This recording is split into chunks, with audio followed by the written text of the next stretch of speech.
thank you for being here on Real Estate in the Lowcountry. With me now is Matthew Dailey, and he is with Assurance Financial. As always, it's nice to see you. Happy holidays, Happy New Year, all those good things. Happy holidays, Betsy. Good to see you. Thank you. So, one thing that is really important, whether you're buying your first home, your fourth home, you're refinancing, you're doing anything, is a credit score. So today we're going to talk a little bit about that and what it means to that whole process. And I know you're not a credit counselor, so we're going to just say that, but we have some tips that might, give you some guidelines on what to do. Right, Betsy, and you're exactly right. Credit profile is one of the three key elements of getting ready to buy a home. And I want to take a little bit of time today and talk about the 5 components of credit. At first is your payment history. You want to make on-time payments. The bureaus look at that. As long as you're making payments within 30 days of the due date, you're going to have positive reporting on those payments. Next is utilization of credit, and I think this is where a lot of people don't realize. I'll give you an example. You've got a credit card and you've got $10,000 available, and you go spend $10,000 and you make your payments on time.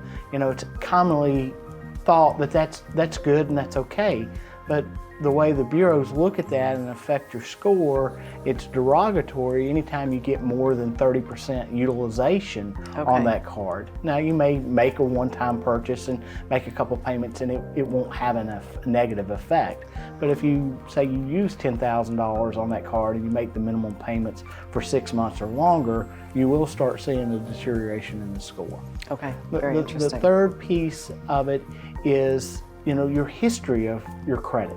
And you think about the history of your credit, typically a person that buys a home with a mortgage, they stay in the house 6 to 7 years. You buy a car, you keep a car payment 3 to 4 years. The one thing that's with you or could be with you a long period of time and help that history is credit cards. So, give you an example for me. Me and my wife have a couple credit cards that we've had for 28 plus years. Not that we love that particular credit company. Right.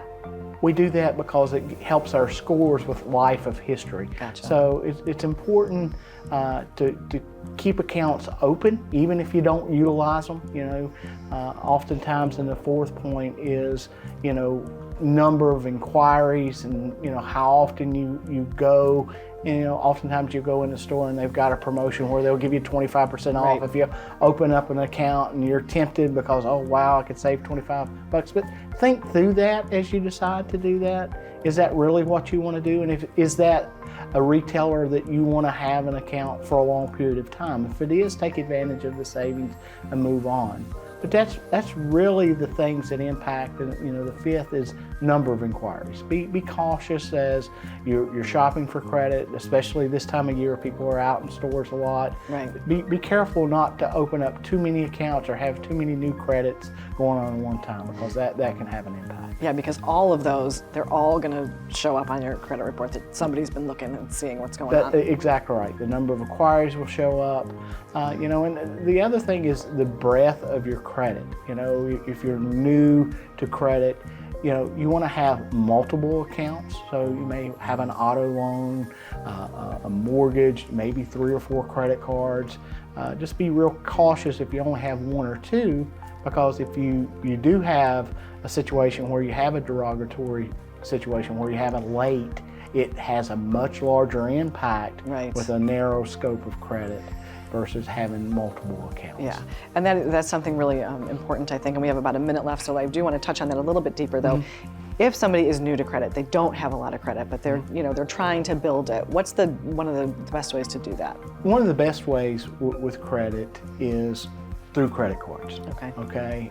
If you have no credit, I would suggest going to the bank that you've got a relationship with and open up an account. They may give you, a $500 credit line, but a credit card is definitely one of the best ways to start and keep that account open as you go through. Yeah, and maybe put some kind of a small recurring payment on there that pays every month, so that you're utilizing it. But it's absolutely, and that I would suggest not paying. Oftentimes you get a credit card and you have a $25 or $30 minimum payment. Always pay a little more than that if you can pay $40. Because if it's seen you having a history of making the minimum payment, the bureaus will negatively impact you that as well. Well, this was a wealth of information. Thank you, Matthew, for being here. Such important information as well. And we'll look forward to seeing you again soon. Thanks, Betsy.